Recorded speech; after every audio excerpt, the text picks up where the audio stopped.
panista se queda callado. Verónica Díaz le responde con datazos. Con el pueblo todo, sin el pueblo nada. El narcosenador del Narcopan, Francisco Ramírez Acuña, arremetió contra la reforma electoral de Morena, ladrando que dizque pisotea el federalismo, atenta contra municipios libres y busca que el Ejecutivo controle los congresos locales. El padrino del Borolas mintió en que la iniciativa es unilateral y ventajosa para beneficiar electoralmente al oficialismo, y agregó la falacia de que otorga privilegios a la presidencia.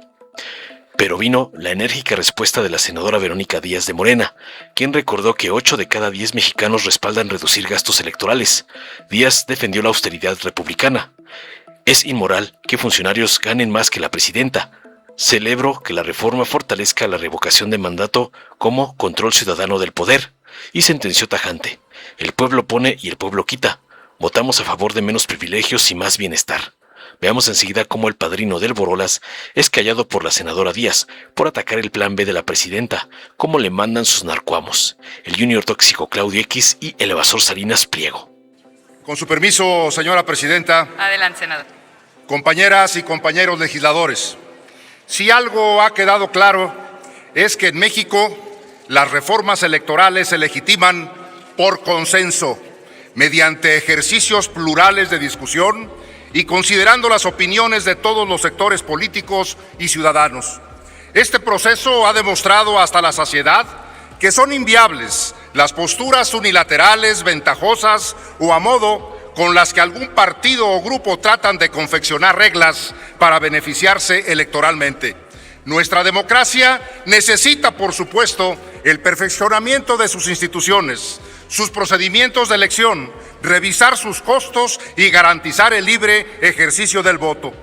Nos preocupa que estos y otros principios han sido no solo ignorados, sino puestos deliberadamente en riesgo en la iniciativa en comento.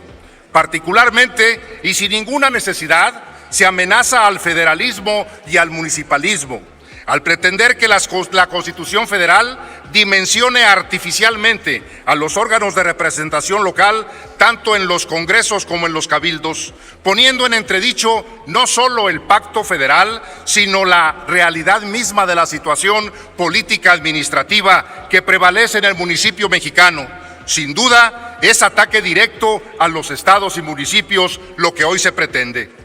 El federalismo mexicano, establecido desde 1824 y ratificado en las constituciones del 57 y del 17 que hoy nos rige, es pisoteado hoy por un régimen que falta de consenso interno en su propósito de destruir la democracia. Se enfoca ahora a derrumbar a los poderosos locales, a los poderes del Estado, como los congresos y los cabildos.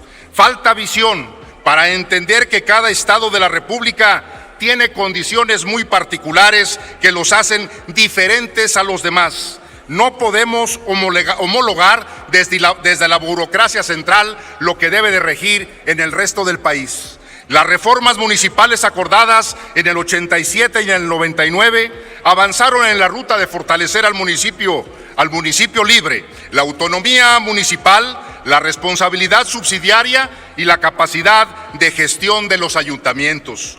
Son las autoridades locales quienes deben de decidir con plena autonomía su funcionamiento interno y ejercer sus presupuestos conforme a la realidad local. Es inaceptable que estas facultades soberanas deban sujetarse a la miope visión jerárquica del control por parte del Ejecutivo Federal. Recuerden que acabamos con el centralismo y abrazamos el federalismo. Por desgracia, esta iniciativa pretende definir con espíritu centralista la dimensión de los cabildos y de los congresos locales, pretextando abusos y corrupción sin ofrecer prueba alguna, ignorando la precaria situación de las finanzas y la organización de los ayuntamientos y de la administración pública municipal.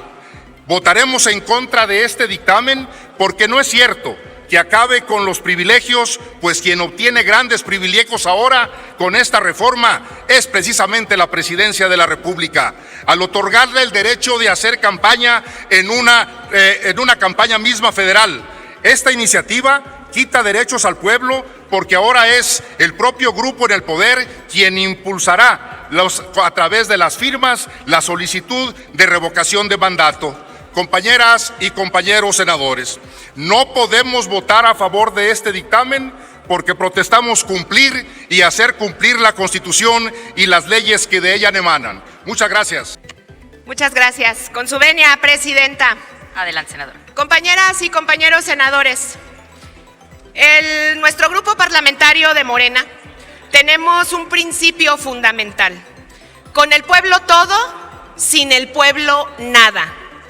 El día de hoy llegamos a la discusión de esta reforma constitucional electoral al que llamamos el Plan B, con un respaldo del pueblo de México sin precedentes. 8 de cada 10, sí, que se escuche fuerte, 8 de cada 10 mexicanas y mexicanos estamos totalmente de acuerdo con la reducción de los gastos en materia electoral. Y quienes estamos del lado del pueblo, con firmeza respaldamos la iniciativa propuesta por nuestra Presidenta de México, la doctora Claudia Sheinbaum Pardo. Esta reforma responde a la exigencia histórica del pueblo de México de acabar con los privilegios de la clase política y de fortalecer los mecanismos de la democracia directa y participativa. Por un lado, es innegable que las instituciones electorales son complejas y tienen bajo su responsabilidad el cumplimiento de múltiples funciones.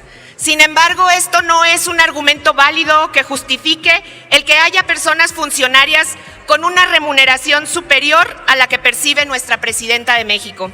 Es incluso hasta inmoral para el pueblo de México. Porque la responsabilidad de una magistratura electoral, de una secretaría administrativa, área técnica o ejecutiva del INE o de los organismos públicos locales no es superior a la conducción de los destinos nacionales que recae en la Presidencia de la República.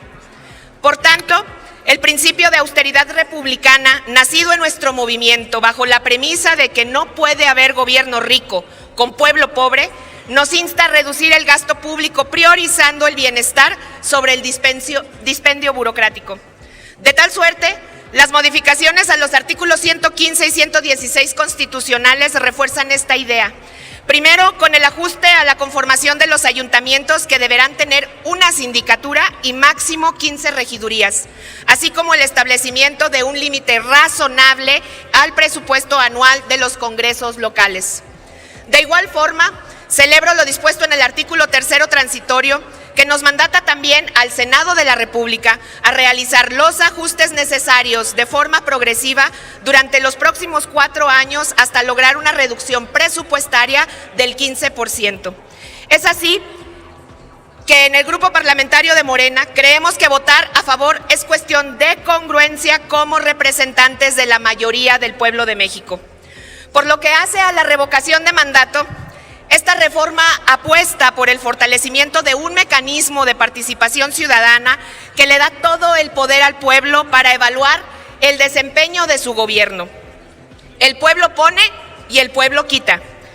Esta frase no es una frase retórica, es una figura jurídica profundamente democrática reconocida en la Constitución Federal. De ahí que la reforma planteada al artículo 35 consolida el sentido de la revocación de mandato como un mecanismo para materializar la soberanía popular, porque a diferencia de otras visiones, nosotros no actuamos desde la demagogia. Les recuerdo que fue con la visión transformadora del licenciado Andrés Manuel López Obrador cuando en el 2019 nuestro país dio un paso histórico. Pasamos de una democracia meramente electoral a una democracia participativa. Y hoy, con esta reforma se confirma que la revocación de mandato no es un castigo, es un mecanismo de responsabilidad, no es inestabilidad, es control ciudadano del poder, no es una debilidad institucional, es el fortalecimiento democrático. Se asegura que la decisión sea verdaderamente del pueblo organizado, garantizando la imparcialidad, pero también reconoce que la persona sujeta a revocación pueda participar en el debate público bajo las reglas claras y dentro del marco legal. Son cambios que, lejos de debilitar esta figura, como algunos piensan, la hacen más sólida, más confiable y más democrática. Por tanto, Con el Plan B, reafirmamos que las mexicanas y mexicanos mandan y quienes los representamos aquí, en esta Cámara Alta, trabajamos obedeciéndolo. Mi voto, Presidenta, claramente será a favor de la austeridad republicana y de la democracia, a favor de menos privilegios y más recursos para el bienestar del pueblo de México. Es cuanto, Presidenta. Dale en me gusta, suscríbete, activa la campanita y compártelo para que más gente lo vea.